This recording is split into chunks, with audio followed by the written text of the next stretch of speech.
Lecture du jour, bonjour, et ce matin c'était Jérémie 10 à 13, avec encore on continue sur les reproches que l'Éternel fait à son peuple, et on commence chapitre 10 avec cette comparaison entre l'Éternel, le vrai Dieu, qui quand il parle, la terre tremble, avec ces faux dieux qui ont été sculptés par les hommes eux-mêmes, et qui sont donc incapables de quoi que ce soit, qui ne peuvent pas répondre à une seule prière, puisqu'ils ont ils sont en bois, ils sont vraiment en bois. Et donc l'Éternel rappelle qu'il est le seul vrai Dieu. Qui est le seul vrai Dieu. D'ailleurs, il y a un verset dans le chapitre 10 que j'ai bien aimé.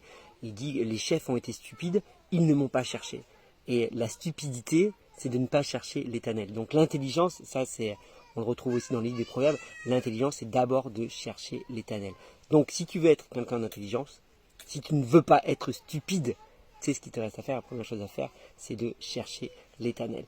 On voit par la suite aussi le reproche qui revient vraiment dans les chapitres qui viennent, au final, c'est l'orgueil du peuple d'Israël. Il a été orgueilleux et son orgueil l'a emmené à ne pas se repentir, l'a amené à ne pas savoir s'humilier. Et c'est le propre de l'orgueil, c'est ne pas savoir reconnaître ses torts, ne pas savoir reconnaître ses fautes. Et c'est ce que reproche l'Éternel, une fois de plus. C'est pas tellement ses fautes en elles-mêmes, mais le fait de ne pas reconnaître ses fautes, le fait de ne pas être capable de dire ok, je me suis trompé, j'ai fauté, je t'ai abandonné et je reviens vers toi. Et c'est l'orgueil du peuple d'Israël qui va le perdre au final. C'est l'orgueil du peuple d'Israël qui va faire que l'Éternel va déchaîner sa colère contre lui et va finalement passer à l'action.